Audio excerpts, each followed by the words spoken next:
1000 ஆண்டுகளை கடந்தும் இன்னும் அழியாத ஒரு நாகரிகத்தின் கதை. கல்லில் இசைப்பாட வைத்தவர்கள், சிற்பத்தில் உயிர் ஊட்டியவர்கள், அவர்கள் தான் நம் சோழர்கள்.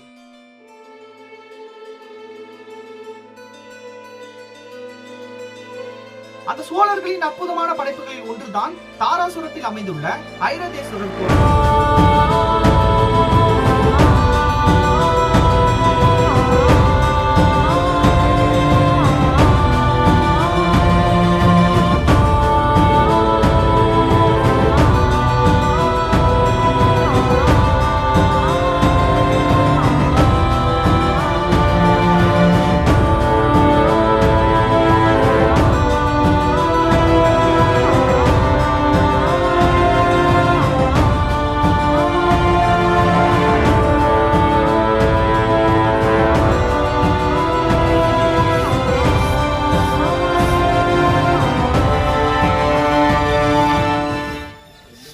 அந்த ஐராதேஸ்வரர் கோவில தான் இன்னைக்கு நம்ம நேர்ல போய் பார்க்க போறோங்க.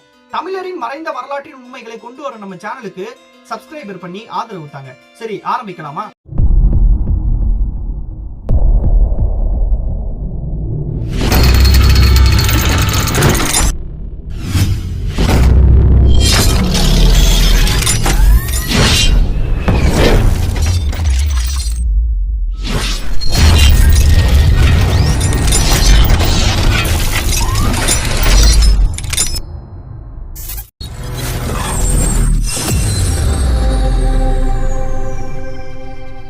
சரியா, இந்த கோவில் எங்க அமைந்திருக்குன்னா தமிழ்நாட்டுல தஞ்சாவூர் மாவட்டத்துல கும்பகோணம் அருகில தாராசுரம் அப்படின்ற இடத்துல தாங்க இந்த கோவில் அமைந்திருக்குங்க. இந்த கோவில் யுனெஸ்கோ உலக பாரம்பரிய பட்டியலில் சேர்க்கப்பட்டிருக்குங்க. அது மட்டும் இல்லங்க, இந்த கோயிலை யார் கட்டினாங்கன்னா 2ஆம் ராஜராஜ சோழனால் இந்த கோயிலானது கட்டப்பட்டிருக்குங்க. இந்த கோயில் முழுக்க முழுக்க கருங்கற்களால் கொண்டே கட்டப்பட்டிருக்குங்க. அதாவது இன்டர்லாக் முறையில பாத்தீங்கன்னா இந்த கோயிலானது கட்டப்பட்டிருக்குங்க. சரி, இந்த கோயில் கிட்டத்தட்ட 850 இருந்து 860 ஆண்டுகளுக்கு முன்பு கட்டப்பட்டதாக வரலாற்று அறிஞர்கள் நமக்கு சொல்றாங்க. சரி, வாங்க நம்ம கோயிலுக்குள்ள போலாம். கோயிலுக்குள்ள போறதுக்கு முன்னாடி கோயிலுடைய வெளிப்புறத்தில் இருக்கக்கூடிய இந்த கோபுரத்தை பாருங்களேன். இந்த கோபுரத்தை பார்க்கும்போது உங்களுக்கு என்ன தோணுது?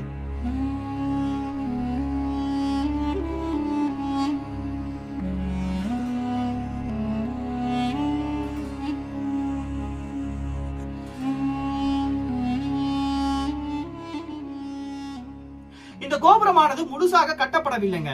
அதாவது கொஞ்சம் தான் கட்டியிருக்காங்க. அதுக்கு மேல பாத்தீங்கன்னா இன்னும் வரக்கூடிய அந்த அமைப்பானது இன்னும் முழுசாவே வரலங்க. சரி, இந்த கோபுரத்துல என்ன இருக்குன்னு பாத்தீங்கன்னா ஒவ்வொரு சிலையும் பாருங்க, ஒவ்வொரு நுணுக்கமாக அழகாக பிரம்மாண்டமாக தட்சிணமூர்த்தி, விநாயகர், நிறைய சிலைகள் பாத்தீங்கன்னா நிறைய இருக்குங்க. அது மட்டும் இல்லைங்க, இந்த கோயிலுடைய மேல் பகுதியில பாத்தீங்கன்னா ஒரு கசப்பான உண்மையே இருக்குங்க. அதையும் நம்ம பார்த்துடலாம். முதல்ல இங்க இருக்கிற ஒவ்வொரு சிலையும் பாருங்களேன்.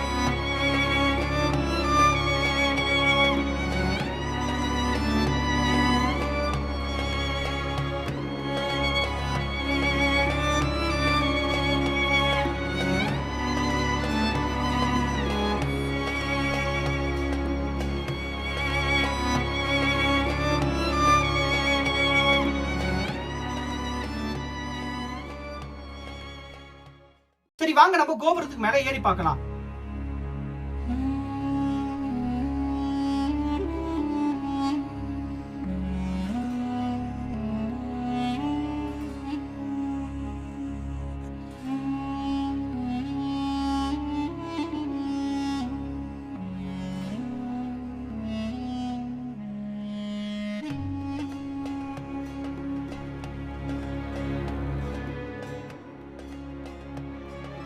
இந்த கோபுரத்துக்கு மேல ஏறும்போது பாத்தீங்கன்னா எவ்வளவு அழகாக படிகளானது செதுக்கப்பட்டு அழகாக இருக்கு பாருங்க.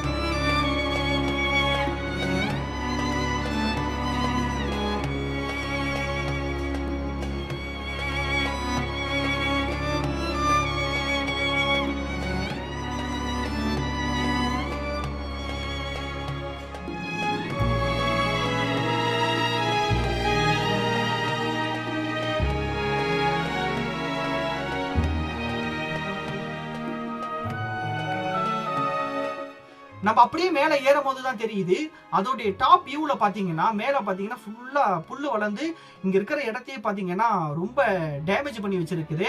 இந்த செடிகள்லாம் என்ன பண்ணும் கேக்குறீங்கன்னா, இந்த வேர்கள் அப்படியே கீழே இறங்குச்சுன்னு பாத்தீங்கன்னா இந்த கோபுரமானது மிக மோசமான நிலையில பாத்தீங்கன்னா மாறிடும். இங்க இருக்கிற அந்த அதிகாரிகள் தான் பாத்தீங்கன்னா இதெல்லாம் நீக்கணும்னு நான் கேட்டுக்கிறேன். அது இல்லாம நம்ம வரும்போது சொல்லிட்டு வந்துட்டோம்.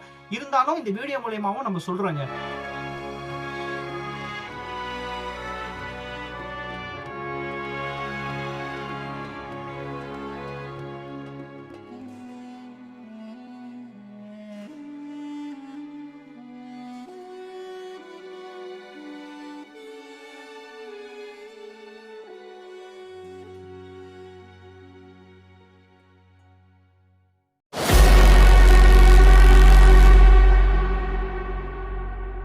சரி, வாங்க நம்ம கோயிலுக்குள்ள போகலாம்.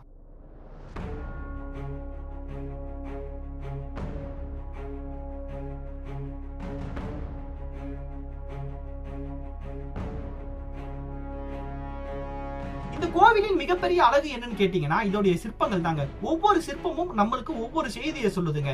எடுத்துக்காட்டாக ஒரு சிற்பத்தை நம்ம பார்த்தோம்னா அந்த சிற்பத்தை பத்தி பேசுறதுக்கே அரை மணி நேரம் போயிடும். அதே மாதிரி இங்க 40,000க்கும் மேற்பட்ட சிற்பங்கள் இருக்குங்க. எந்த சிற்பத்தை பத்தி எதை பேசணும்னு நம்மளுக்கு தெரியாத அளவுக்கு இங்க இருக்கிற அந்த கோயிலை பாத்தீங்கன்னா அந்த காலத்தில் சோழர்கள் அவ்வளவு அழகாக நுணுக்கமாக தமிழர்களுடைய பாரம்பரியமும் நடனமும் போர்களும் சிற்பங்களும் எல்லாமே நம்மளுக்கு தெரியப்படுத்தி இருக்காங்க.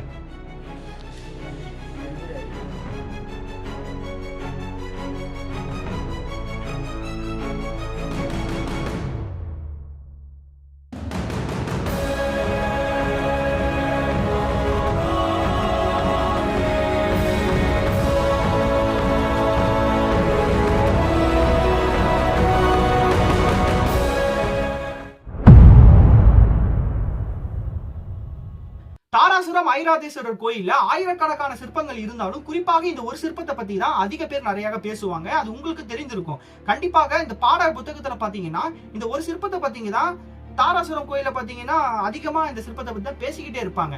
அந்த சிற்பத்துடைய பேர் என்னன்னு கேட்டீங்கன்னா ரிஷப குஞ்சரம் கால குஞ்சரம் சொல்லுவாங்க. அதாவது ஒரு சைடு பாத்தீங்கன்னா யானையோடைய உடல் அமைப்பையும் இன்னொரு சைடு பாத்தீங்கன்னா காளையோடைய உடல் அமைப்பையும் இருக்குங்க. இது இரண்டும் பாத்தீங்கன்னா ஒரே சிலையில பாத்தீங்கன்னா ஒரே தலையில பாத்தீங்கன்னா தமிழர் அந்த காலத்துல எவ்வளவு நுணுக்கமாக தன்னுடைய அதாவது சிற்பத்துடைய அந்த வெளிப்பாடு சொல்லுவாங்க. அந்த சிற்பத்துக்கு மேல இருக்கக்கூடிய அந்த லவ் பாத்தீங்கன்னா அழகாக அந்த காலத்துல பாத்தீங்கன்னா செதுக்கி இருக்காங்க. சரி, போக்கஸ் லைட் ஏதாவது ஒரு கோயில்ல ஃபங்க்ஷன்னா நம்ம கோயிலை சுத்தி முழுக்க போக்கஸ் லைட் போடுவோம். இது எதுக்கு போடுவோம்? கோயில் ஆனது நல்லா பிரைட்டா தெரியணும் அப்படின்னு. ஆனா அந்த காலத்திலேயே பாத்தீங்கன்னா 900 வருடத்துக்கு முன்பே பாத்தீங்கன்னா போக்கஸ் லைட் ஆனது அன்றைய சோழர்கள் கண்டுபிடிச்சிருக்காங்க. இந்த அழகான அந்த ரவுண்ட் ஷேப்ல பாத்தீங்கன்னா ஃபுல்லா தண்ணி ஊற்றி அந்த தண்ணிக்கு மேல பாத்தீங்கன்னா நெய் ஊற்றி நெய்க்கு மேல திரிய வச்சு எரிய வச்சிருக்காங்க. அதுல அந்த விளக்கு போடும்போது என்ன ஆகும்னு கேட்டீங்கன்னா அந்த விளக்கோட அந்த லைட் அந்த ரிஃப்ளெக்ஷன் பாத்தீங்கன்னா அந்த தண்ணியில பட்டு தண்ணியானது பாத்தீங்கன்னா அப்படியே அந்த சிலைகள் மேலேயும் கோயிலுடைய கோபுரம் மேலேயே ரிஃப்ளெக்ஷன் ஆகும். சோ அந்த காலத்திலேயே பாத்தீங்கன்னா எந்த விதமான கரண்டும் இல்லாம எவ்வளவு அழகாக அந்த காலத்துல பாத்தீங்கன்னா தமிழர்கள் வந்து சூப்பரா பண்ணியிருக்காங்க. இந்த குதிரையை கழுத்தை பாருங்களேன், சலங்கை மணி பூப்பாசிகள் அது மட்டும் இல்லைங்க, குதிரையை பூட்டக்கூடிய லாடங்க முதற்கொண்டு அழகாக செதுக்கி இருக்காங்க. இந்த சக்கரத்தை பாருங்களேன், தேர் நகர்வதை போலையும் ஒவ்வொரு சிலைகளையும் நுணுக்கமாக ஒவ்வொரு அடுக்குகளாக அதாவது அந்த லே அவுட் பாத்தீங்கன்னா ஒவ்வொரு அடுக்கடுக்காக அழகாக பிரம்மாண்டமாக செதுக்கி இருக்காங்க. இந்த யானையோடைய சிற்பத்தை பாருங்களேன், யானையோடைய தும்பிக்கையில பாத்தீங்கன்னா ஒருத்தரை தூக்கிட்டு போற மாதிரியும் யானை வேகமாக ஓடுற மாதிரியும் யானை கோபமாக இருக்கிற மாதிரி அதோடைய வால் அமைப்பானது மேல் நோக்கி சென்றதாகவும் அது மட்டும் இல்லாம யானையின் உடம்பில் மாட்டிருக்கக்கூடிய மணிகளையும் அந்த சங்கிலிகளையும் பாத்தீங்கன்னா எதிர் திசையில போற மாதிரி அதை கூட நம்மளுக்கு நுணுக்கமாக செதுக்கி இருக்காங்க, காட்டியும் இருக்காங்க. சரி கைஸ், இதோட இந்த வீடியோ முடிச்சுக்கலாம். என்னடா இப்பதான் பேசிட்டு இருந்த மாதிரி இருந்தது, அதுக்குள்ள வீடியோ முடிஞ்சான்னு கேட்டீங்கன்னா கண்டிப்பா கிடையாதுங்க. அடுத்த ஒரு வீடியோ கண்டிப்பா இருக்கு. ஏன் இந்த வீடியோ இதோட முடிக்கிறேன்னா இந்த கோயிலுடைய அழகான சிற்பங்களை பத்தி பேசணும்னா நம்ம பேசிக்கிட்டே இருக்கலாங்க. ஏன்னா அவ்வளவு சிற்பங்கள் இருக்கு. அந்த காலத்துல தமிழர்கள் பாத்தீங்கன்னா குறிப்பாக சோழர்கள் பாத்தீங்கன்னா அதாவது சிவன் மேல் வைத்திருந்த அன்பை காட்டவும் மக்களுக்கு அடுத்த ஜெனரேஷனுக்கு எல்லாம் சொல்லி கொடுக்கறதுக்காக ஒவ்வொரு விஷயத்தையும் பாத்தீங்கன்னா மிக தெளிவாக நம்மளுக்கு தெரியப்படுத்தியிருக்காங்க. அதனால பாத்தீங்கன்னா ஒரு வீடியோ நம்ம சொல்ல முடியாது. அவர்கள் தெரியப்படுத்திய விஷயங்கள்லாம் பாத்தீங்கன்னா நம்ம தான் போய் உடைச்சிட்டு இருக்கோம். அது என்னன்னு கேட்டீங்கன்னா இந்த கோயிலுக்கு ஒரு டார்க் சைடும் இருக்கு. அதாவது நம்மளால் உடைக்கப்பட்ட பொருட்களும் நிறைய இருக்குங்க, நம்மளால் கைவிடப்பட்ட பொருட்களும் நிறைய இருக்கு. ஒரு கோயில் பாத்தீங்கன்னா அதாவது ஒரு கோயில் பாத்தீங்கன்னா பராமரிப்பட்டு கிடந்ததுன்னா நம்ம அதை போய் மீட்டு எடுக்கலாங்க, கண்டிப்பா நம்ம முடியும். அப்படி என்னடா நீ மீட்டு எடுத்துட்டு அப்படின்னு கேட்டீங்கன்னா கண்டிப்பா நான் மீட்டு எடுக்கல. ஆனா இந்த வீடியோ மூலியமா இந்த கோயிலுடைய வரலாற்றையும் இந்த கோயிலில் நடக்கக்கூடிய எல்லா விஷயங்களையும் பாத்தீங்கன்னா எல்லாருக்கும் உலகறிய செய்யறது தான் என்னுடைய வேலை. சரி, நடுவில் உனக்கு என்னடா ஆச்சு, ஏன்டா வீடியோவே வரல அப்படின்னு கேட்டீங்கன்னா கைஸ் எனக்கு மிகப்பெரிய ஆக்சிடென்ட் ஆயிடுச்சு. நான் உயிர் பொழைச்சு வந்திருக்கேன். ஏன்னா அந்த ஆக்சிடென்ட்ல பார்த்தீங்கன்னா டாக்டரே இறந்து போயிருப்பேன்னு தான் சொன்னாங்க. அதையும் மீறி கடவுளுடைய அந்த அன்பாலையும் உங்களுடைய அன்பாலையும் பார்த்தீங்கன்னா மீண்டும் நான் பொழைச்சி வந்திருக்கேன். ஸோ எல்லாம் கடவுளை வேண்டிக்குங்க. நான் நல்லா ஆகணும், நல்லா ஆகிட்டேன். இருந்தாலும் உங்களுடைய சப்போர்ட் வேணும். அது மட்டும் இல்லாமல் இப்போ நான் பரவாயில்ல, நான் பெட்டர் தான், சூப்பராக இருக்கேன், ஒன்றும் பிரச்சனை கிடையாது. சரி, இந்த பேக்ரவுண்ட் எப்படி இருக்குன்னு சொல்லுங்கள். அடுத்து ஒரு மிகப்பெரிய வீடியோவில் வந்து சந்திக்கிறேன். நான் உங்கள் அரவிந்த். Love you guys. சேஃபாக இருங்க, பாய்.